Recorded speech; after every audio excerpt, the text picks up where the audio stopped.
I don't know why I do what I do. It's like a disease. I have nice motorcycles, yet I insist on picking up these beat up old junkers and fixing them. I could be spending my time riding motorcycles, and I could be spending my time fixing my house and doing lots of other things, but instead I choose to work on beat up old pieces of junk and making something nice out of them.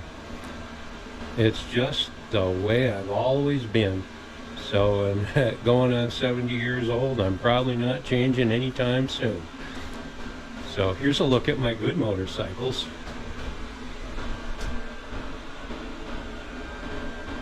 I have a Triumph 790. It's a 2002 that needs a tiny bit of maintenance type work, but she's a runner. And I have a really nice, almost new Royal Enfield over there that I love riding. But here in Vermont, the riding season's come to an end, sadly. So I guess I'm spending the winter fixing things like this. Like I said, I don't know why I do what I do, but I do. Paid $200 for two beat up old CM185. That one that I'm looking at right now, it turns out it's a CM200T 79. It's got a stuck valve. I pulled the motor apart. Here's some parts. Pulled the motor apart and found that it has that stuck valve, so I'm going to take the head off today and see if I can free everything up and get it working the way it's supposed to. That's my mission. This is a parts motor that came with it. I pulled the head off of this one, and you can see why it was retired. It's got a hole right through the piston on that one. This side doesn't look too bad. I could probably get a piston and fix that motor up, but the head on it's kind of beat up, and it isn't worth the effort. But it's a good parts motor for that one. This one had the wrong ignition system on it to fit in the wiring harness, so I think somebody put this motor on this bike. Probably had this motor on it to begin with, and this is actually a 180 cc, and this one is a 190, 195, 194 cc. And it had, this one was set up with electronic ignition, and this one over here was a points bike. The frame is a points bike, so I ended up changing the stator and the flywheel over to the old style, just so everything will plug in and I'll have a points bike in case of the EMPs. Don't want to not be able to ride after the big one hits. Okay, so that's my plan. I'm sticking to it. Hope you enjoy watching. So I had to drop the motor off the bike, and as I was recording, I think I shut the camera off at the wrong time and I totally destroyed my recording. So here's what the bike looks like with the engine off. Well, it's mostly off. Just wanted to get it out of the way enough to get the head off of it, and I've accomplished that. But I'm probably going to pull the entire motor off and clean everything and then work on the frame before I ever put it back together. I really wanted to get it running before I committed to it to see how it runs, but that might not be an option. All right, and here's the head off of it, and it doesn't look too bad. It's a little grimy inside, and this valve right here is the one that's sticking. I tapped it shut, but I didn't bother to tap it back open again. I guess I've got to drop the valve springs and pop the valves out of there and clean them, because they got pretty rusty. Yeah, I don't know if you can see down in that hole or not, but they have rust on them and they need to be cleaned up. So I'm going to see if I can get them out of there and get them clean and get them back in there using my handy dandy clamp that I made up years ago. with a little V on the top of it to get around the valve seats, or the, you know, the valve retainers. And so this will compress the spring, and I'll pull out the valve retainer and then release it and then pull the valve out the bottom. So that's the plan as we speak. Okay.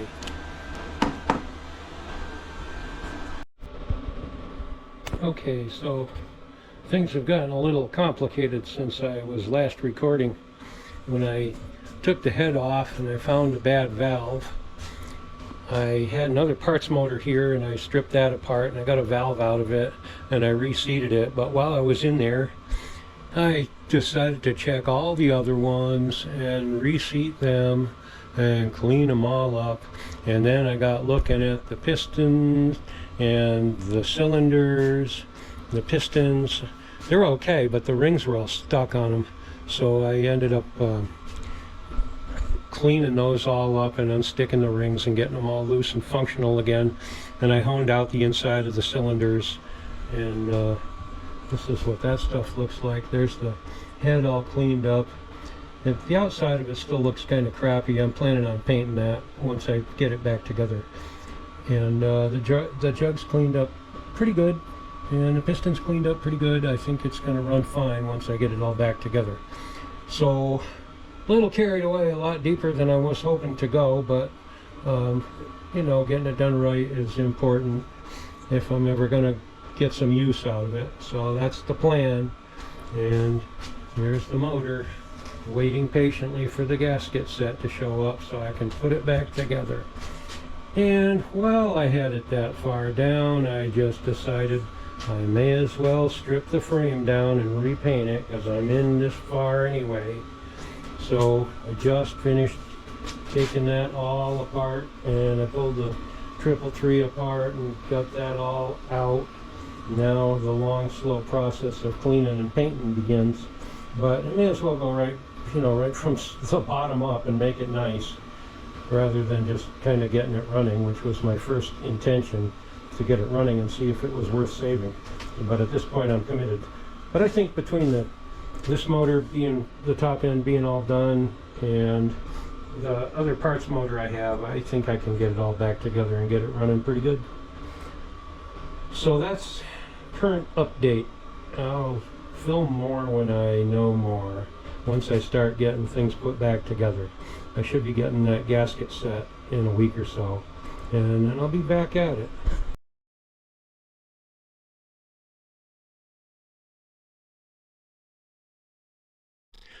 I thought it might be time for an update on the Twinstar project. I've got the motor all back together and cleaned up and painted and stuck back onto the frame. The frame is all cleaned up and painted, and I'm painting individual parts and reassembling them. And here's what it looks like on the bench.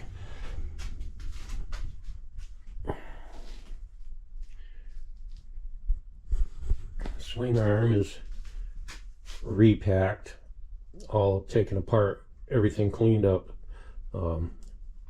new grease repacked with all the covers put back in place.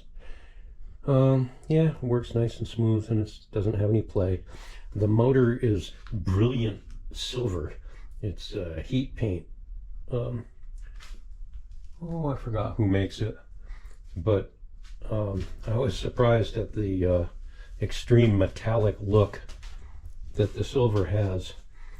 It's like way more metallic than I was expecting, but it doesn't rub off, which is nice. You know, a lot of these, they chalk off and you end up with silver on your fingers and everything. It doesn't stay on the motor, but this seems to have sealed up real good, and it's covering a multitude of sins, as they say, for an extremely old motor that had a lot of blemishes and marks and stains on it that I was never going to be able to polish out unless I spent the entire winter one piece at a time. So yeah, the valves went back together good. Everything's got new gaskets. The cylinders are honed out, and it's got, the rings are all freed up. Everything fits nice, and I'm sure it's still within spec. I didn't have to do anything to change the diameters or anything like that, so I think it's going to run fine when I finally ever get to that point. Forks are cleaned up. I didn't repack, reseal them. I'm gonna do that at some point, but at this point I want to get it back together and you know, just make it whole again. And I'd like to fire up the motor and see how it's gonna sound and make sure everything's functional there before I get too involved. Well, we survived the holidays with all the family bull crap, and I thought I'd make a quick video and just bring you up to date where I've gotten so far. I was doing wheels, and I had wanted to put a 21-inch front wheel on this bike because I'm raising the back end up a little bit, and I thought it would be nice to go from the stock 17-inch to a 21-inch, just because it would be more cool and lighter in the front end and roll over stuff easier. But I didn't have a lot of luck fitting a wheel. I've been trying to piecemeal it together with stuff from eBay, and I got the wheel and I got the hub and I got a bolt coming, but then it has an issue with lining up with the lug on the front fork right here. And this lug's going to have to be expanded out another ½ an inch for it to fit, which I can do. But in the meantime, I think I'm going to just clean up the stock wheel and put it on. That would be this one here. The spokes are all rusty and the chrome's a little pitted, but I think it'll clean up okay and it'll be functional. It's not pretty. And same as I did on the back wheel. I wanted to repaint them and that sort of thing, but the more I cleaned on them, the more I thought, well, I like the chrome and I'll just put up with the rusty spokes. I cleaned them up a little bit and I oiled everything up, so that's good enough, since I want to make this bike a usable bike, not a showroom queen. So it's got a new tire on the back, and I got a new tire coming for the front, and got my new shocks on, and I got my foot pegs all squared away with the kickstand and all that remounted, and I've got my nasty rusty old fender. It's been electrolysis rust removed for the last 3 days, and it's in rough shape, but it's solid metal even though the chrome is shot. I'm going to wire brush the whole thing down and sand it down, and I'm just going to paint it and put it back on the bike. I could probably order another one off eBay, but I don't want to keep spending money on a dirt bike. So that's it for now. Till I have more to show you, I will just keep plugging away. So thanks for watching.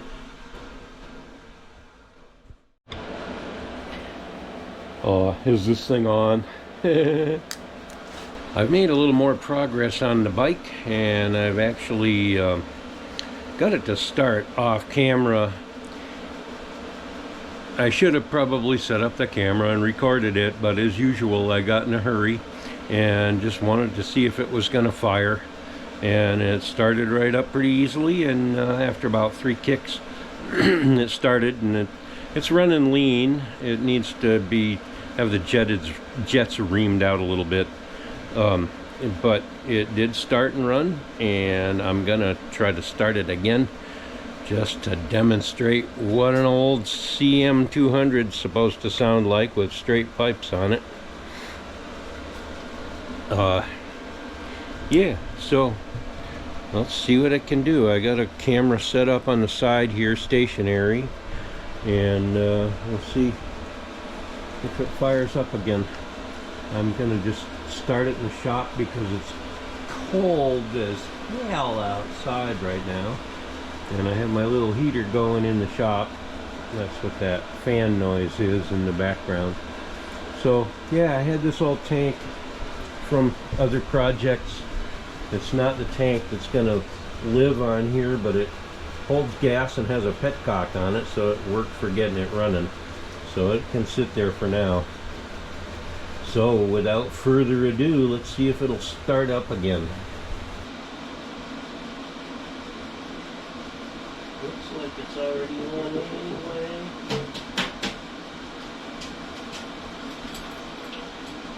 I hear gas. I'm gonna turn the key on. Everything's just kind of wired. It's not permanently wired. And gonna put the choke on. Spring loaded, so I have to hold it on. We'll see if it'll fire. I'm not going to use the electric start because I haven't set it up, and I really didn't intend to. I used to always kickstart bikes, and that's required. That's fine with me.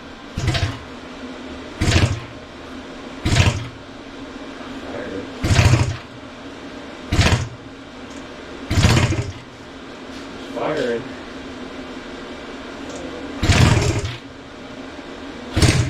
Oops. Cold-blooded.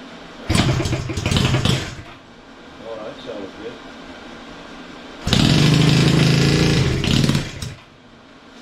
Yep. Getting there.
Okay, so there's proof that the beast lives.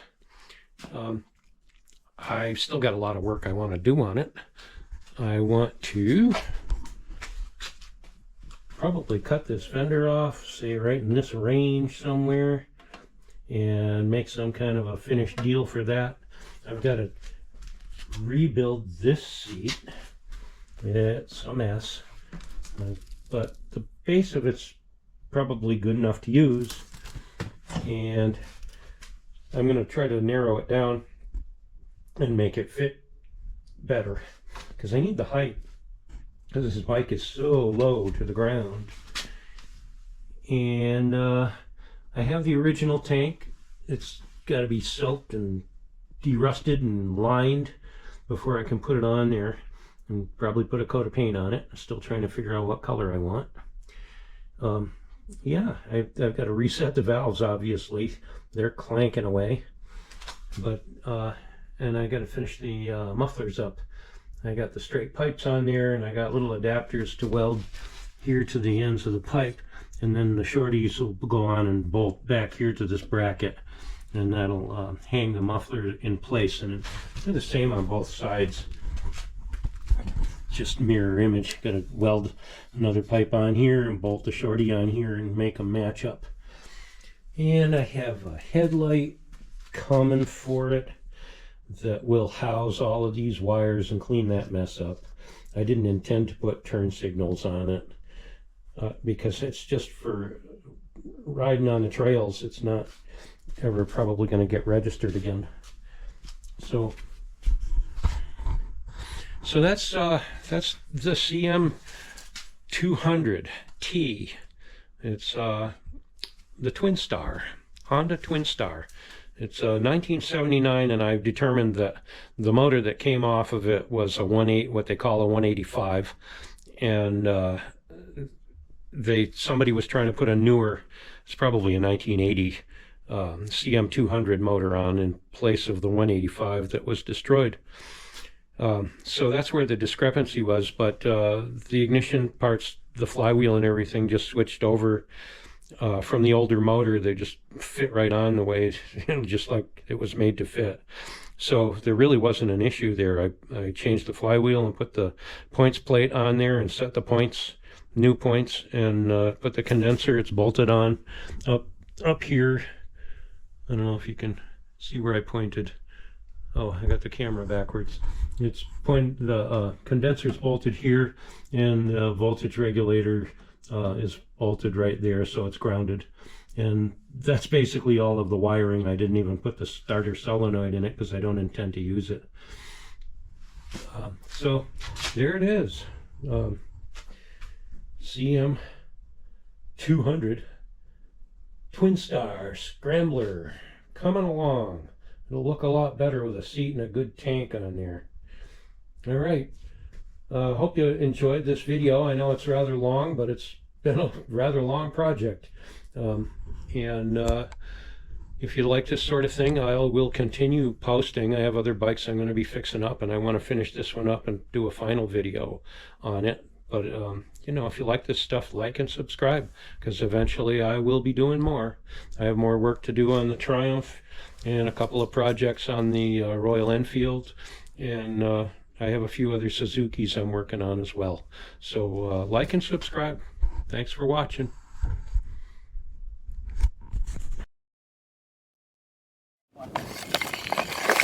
Sorry.